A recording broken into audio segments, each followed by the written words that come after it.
ভাইয়া ভাই চলে যাচ্ছে শুধু আগামীকাল রাতের ট্রেনে। আমি আজকে যাব। আমার ভাই যদি চলে যায় তাহলে তোমার কিন্তু খবর আছে। তুমি যেও না, তুমি থাকো। ও ছেলে মানুষ। কি ছেলে মানুষ? এতদিন বিয়ে করলে? আমি তো বাদর, পাগল, উন্মাদ, বাচাল, আনসোশাল। আমিও চলে যাব। কখন? এখনই যাবেন? বল না, বাসে উঠে দিয়েছি। আমি একাই যেতে পারি। রানী কাছে কেন? বিয়ের প্রপোজাল দিছে, আমি না করে দিছি, ইমোশনাল হয়ে গেছে। পরে বললাম ঠিক আছে আমি বিয়েটা করবো, না প্রবলেম। আরে এ তো খুশির খবর। হ্যাঁ আর আমরা তো এটাই চাচ্ছিলাম। আলহামদুলিল্লাহ। ভালোই হলো। আমি আপনাকে কখন বিয়ের কথা বলেছি? কখন বলেছি?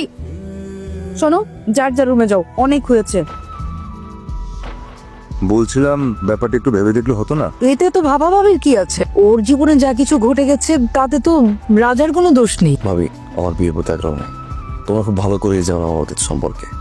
বাদরটা এত ঝগড়া করলো আমার সাথে, অথচ তাকেই মন ধরে গেল। আর আজকে বাদরটা তার বন্ধুর সাথে বাসা যেতে হবে। কেন? দুদিন পরে গেলেও তো হতো। আপনাকে আমার একটা কথা বলার ছিল। বলুন। আমার এর আগে বিয়ে হয়েছিল। এই কথাটা আপনি আমাকে আগে কেন বলেননি? আমি বলতে চেয়েছিলাম, আপনি শুনতে চাননি। আপনার আগের বউ কেমন ছিল? অনেক স্বপ্ন ছিল আমাদের। বিয়ে প্রথম আপনার মতো অনেক প্ল্যান করেছিল। কয়েকদিন খুব ভালো যাচ্ছিল, হ্যাপি একটা জার্নি শুরু হয়। তখন আমার জবে একটু ক্রাইসিস মডেল শুরু হয়। তারপরেই তাকে আমি চিনতে শুরু করি। একের পর এক মিসবিহেভ, অভাবের কথা শুনতে শুনতে শুনতে শুনতে দিনের পর দিন, রাতের পর রাত পার করতাম।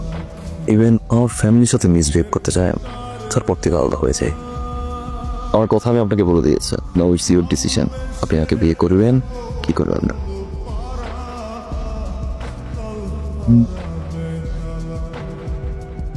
আমি আপনার সাথে একটু যেতে চাই। নিউ মার্কেটে যাব।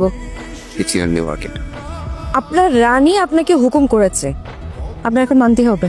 একটা মানুষকে কতবার ঢিল মারলে আপনি বা আপনার শান্ত হবে? মানুষের জীবনে তো অনেক ঘটনা ঘটে। আমরা কি সেই ঘটনা মনে রেখে সে মানুষটাকে দূরে ঠেলে দিতে পারি? পারি না। মানুষটাকে ভালোবেসে মানুষটার পাশে থাকতে পারি না। আমিও সেই মানুষটাকে সুযোগ দিতে চাই, তার সঙ্গী হয়ে, তার ভালোবাসার মানুষ হয়ে তার সাথে থাকতে চাই। তোমার যাই হয়েছে পুরোটাই অতীত। আমি কোনো অতীত মনে রাখতে চাই না।